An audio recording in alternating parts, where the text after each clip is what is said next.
বুড়া বয়সে ভীমরতি আমার নানার হয়েছে সে অবস্থা। বুড়ো বয়সে এখন বউরে নায়িকা বানাইতে চায়। আমাদের বলে তোমাদের থেকে তোমার নানি বেশি সুন্দর। বলে তোর নানির নাকি একটা পছন্দ করে কাপড় কিনে নিয়ে আসিস। পছন্দ করে কাপড় আইনা দিছি, এখন কইতেছে বুইড়া মানুষের কাপড়। তার বউ নাকি তার কাছে অনেক জুয়েল, তো বুইড়া মানুষের কাপড় আইনা দিছে। সামনে ঈদ এসে পড়তেছে আর সবাই কেনাকাটা শুরু করে দিছে। দেখেন না দোকানে কি পরিমাণে ভিড়। তো আজকে আমরাও গেছিলাম কাপড় কেনার জন্য। তো যাওয়ার পরে দেখলাম অনেকগুলো কাপড়। আর কাপড়ের দোকানে গেলে কাপড় দেখলে মাথা ঘুরাই যায়। সবই পছন্দ হয় কিন্তু আনার জন্য একটাও নাই। বাইসা আনতে গেলে তখন আর খুঁজেই পাই না।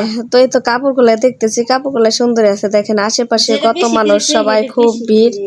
সব মানুষের খুব ভিড়ের ভিতরে খুব তাড়াহুড়াই কেনাকাটা করা লাগে, কারণ ছোট দোকানে গেছি। আর দোকানটা হয়েছে আমার বোনের জামার দোকান। নিজেদের আত্মীয়র দোকান দেখে যে নিজেরা বইসা থাকে তারপর অন্য কেউ কেনাকাটা করবে দেবো না, তাতে তো আমার দুলাবাড়ি লস। এর কারণে খুব তাড়াহুড়া করতেছি। তো এই যে পাশে অনেকজনে শার্ট, একজনে শার্ট কিনতেছে। তো শার্ট দেখতেছে হে নাকি পকেট ছাড়া শার্ট নিয়েছে, তো এর জন্য ফেরত দিতে এসে আবার নতুন পকেটওয়ালা শার্ট নিয়ে গেল।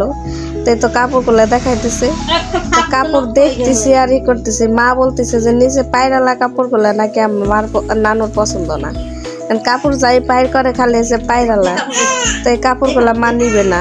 তো এর কারণে শুধু বাঁচতেছে। আর আমি পরে বললাম যে মা দেখো এইগুলা ছাড়া আর অন্যগুলো এত ভালো লাগে না, তো এগুলোর ভিতরে দেখো। আর এখন ওই সুতার পায়েরগুলো বেশি থাকে।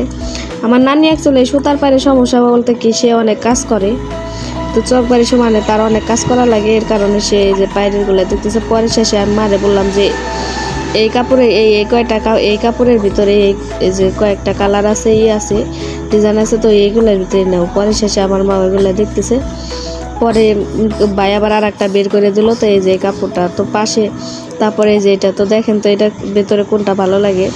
তা আমার কাছে আমার নানুর জন্য ওই যে যেহেতু বয়স হয়ে গেছে ওইটার নিচের যে কাপড়টা ওইটাই আমার পছন্দ হয়েছে। পরে মাকে বললাম, পরে ওইটাই আনা হয়েছে। ছোট দোকান দুনিয়ার মানুষ। ওইদিকে পাশের একজন আসছে যে শার্ট নাকি নিয়েছিল কিনা, তো শার্টটা নাকি পকেট নাই, তো এর কারণে আবার ফেরত নিয়ে পকেটওয়ালা শার্ট নিয়ে গেল। তো ও আমার ছেলে আবার ওই পাশের এক দোকানে, মুদি দোকানে আর কি আইসক্রিম পাওয়া যায়, তো আইসক্রিমের দোকান। তো প্রতিবার হয়েছে এই মার্কেটে ঢোকার সময় হয়েছে ওইগুলো আইসক্রিম কিনে তারপর ঢুকে, আর এইবার কিনে ঢুকে নাই। তখন টানাটানি শুরু করে দিছে, মা আমার ওই জায়গায় থেকে কিনে দাও। তো পরে এই যে আমাদের এই কাপড়টা পছন্দ হয়েছে, তো এই কাপড়টা আবার সে পাশের এক মহিলা সেও দেখতেছে। পরে দেখার পরে সে আবার নিল, ওই যে যেটা প্যাকেটিং করতেছে ওইটা নিয়ে নিছে, আর এটা আমাদের হাত থেকে নিছিল। পরে আবার এইটা ইগুলো তো এই তো পরে আমার মা বলতেছে যে এখানে তো ছোট একটা ফুরাক আছে, সুন্দর লাগতেছে, আমাদের ওয়াজিহার লাগতে পারে। তো পরে বললাম যে লাগবো। পরে শেষে মা কইলো তাই এই কালারের ভিতরেই আর একটা ফুরাক দেখাও। তো মা বলছিল এইটাই নিতে। পরে আমি বললাম যে এই কালারের ভিতরে আর একটা দেখান দেখি ডিজাইন কোনটা ভালো লাগে বেশি।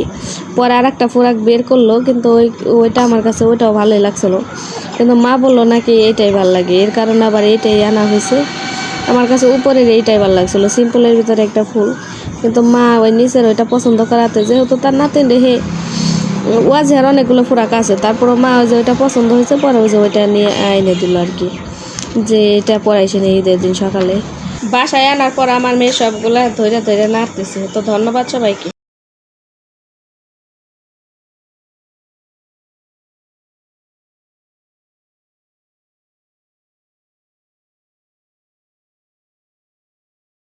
তো ধন্যবাদ সবাইকে ভিডিওটি দেখার।